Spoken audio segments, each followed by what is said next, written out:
Bafowethu waqopheka futhi umlando ngaphansi kwegama likaMaskandi-ke laphana-ke nanguNkeshemba insizwa-ke esencane-ke endimeni kaMaskandi-ke efana nomuntu osafika emculweni kaMaskandi-ke laphana-ke sikhumbule wenza umsebenzi wakhe wokuqala-ke wahamba kahle kakhulu-ke laphana-ke ecula ingoma belokhu itrenda-ke laphana-ke uphinde wakhipha enye i-EP. Le EP nayo ithe ifika nje ino-3 days kuphela-ke isikunombolo 1-ke laphana-ke kuma-trending song ngengoma-ke ethi-ke uzolunga mama. Le nsizwa esikhuluma ngayo-ke kuthiwa uNkeshemba-ke ishawa ushuni-ke owehlukile kuMaskandi-ke kodwa-ke Maskandi loshuni-ke abantu abaningi-ke bawuthakasela kakhulu njengoba-ke bawudlala left and right-ke laphana-ke ubhalile-ke wazibongela kakhulu-ke wabonga nabantu uthando-ke abamupha lona-ke laphana-ke wathi-ke uyacela ukuthi abantu-ke baqhubeke njalo-ke balokhu-ke bachipheze njalo-ke laphana-ke noma-ke bathinte njalo-ke urepeat-ke kule ngoma yakhe-ke laphana-ke siyazi bafowethu ukuthi uMaskandi-ke omncinyanga uMaskandi-ke sewaqhwakela kuma-trending song-ke sewahamba phambili-ke ey'ndaweni ey'ningi-ke za-online-ke okuyila khona-ke kusizakala khona abaculi bethu-ke esibathanda. Le nsizwa-ke ilokhu-ke uqophile umlando sikhumbule-ke nangalezi ngoma zakhe-ke aqale ngazo ukuyikhipha-ke adume ngazo ebantwini-ke zangena ebantwini-ke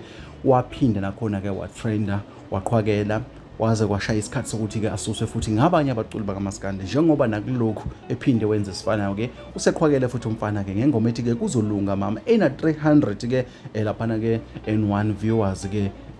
ku-YouTube-ke laphana-ke le ngoma ino-3 days kuphela. Bafowethu umlando lo omuhle kakhulu le nsizwa isencane endimeni kaMaskandi yafika endimeni kaMaskandi kodwa-ke yenza ibiliboco ezingajwayelekile. Sikhumbule ukuthi kunabaculi bakaMaskandi bafowethu abangakaze bafike kunombolo 1 kodwa iNkeshemba iyafika bafowethu ileso.